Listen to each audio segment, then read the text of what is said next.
Our good friend Greg Riley. We're talking about pets and Halloween. Exactly. Pets and Halloween, indeed. And we're here with Miss Annie, who's getting kisses this morning. Dressed up as underdog. Is that an underdog outfit? Yeah, it's an underdog outfit right here. And for those that don't know, Greg is wearing a Colts jersey, and that is a Halloween costume for him. Yeah. Just real quick, I'll spend 10 seconds setting the stage. You're originally from the Baltimore area. That's right. true. So there's where the blood, There again, indeed, yes. So I'm the ghost of Bob Sanders, considering that Bob Sanders never plays. So, yeah, bad joke. Sorry, folks. But anyway, we're talking about Halloween today. We're going to kind of mix it up a little bit so people at home that are watching have been seeing the same thing over and over again. They're kind of like, there's Greg again doing his usual spiel. So we're going to talk about chocolate again. Okay? So what we're going to do is devise a simple test on what is the more harmful types of chocolate that are going to be toxic to your pets. And we do not have especially the your dogs. answers. I don't know anything. So the first question is going to be, which is the more harmful type of chocolate?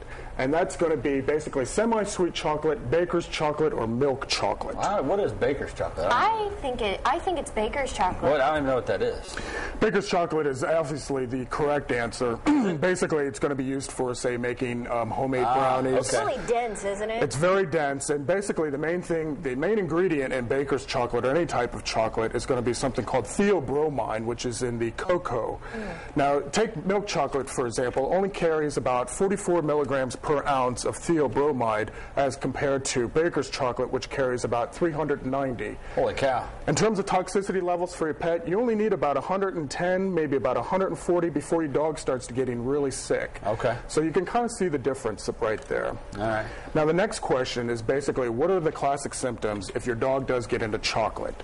And what they're going to be having is hyperexcitability, hyperirritability, and then increased heart rate, restlessness, increased urination, thank you, Kyle, muscle tremors, vomiting, and diarrhea. That's a lot of mouthful for early in the morning. We gotta pick one of those, do we?